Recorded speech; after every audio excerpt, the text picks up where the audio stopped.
In this video, I will show you how to see a repost button on TikTok.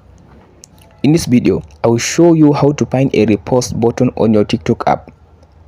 First of all, after you open up your TikTok, all you have to do now, go and search for the video that you want to repost. So for me, let's say I want to repost this video. Let's say I want to repost this one. If you want to repost a video, all you have to do now, after you come to the video that you want to repost and you can't find the repost button, all you have to do now, tap on this share button. As you can see, this share button, tap on it. After you tap on this share button, as you can see now, here is the repost button. This yellow icon, this first yellow icon is the repost button. But if you did not see the repost button in this section, you may just scroll to left. As you can see now, you may find it at the bottom or at the end of this section. So now here is my own. Tap on it.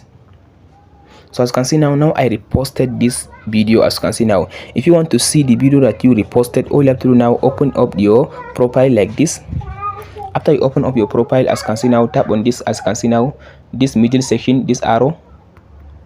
After you open up this middle section, as you can see now, here is the video that I just now reposted. Now here is the video. But if you just follow these two steps, you can't find or you can't see the repost button. All you have to do now, go and update your TikTok app. Go to your Play Store or App Store and update your TikTok app. After you update your TikTok app, now come to the section, come to your TikTok app and tap on this. As you can see now, tap on this arrow again. After you tap on the arrow, now you can be able to find the repost button on your TikTok app. That's it, guys. Hope this video helps you out. Don't forget to like and subscribe. Thank you for watching, guys.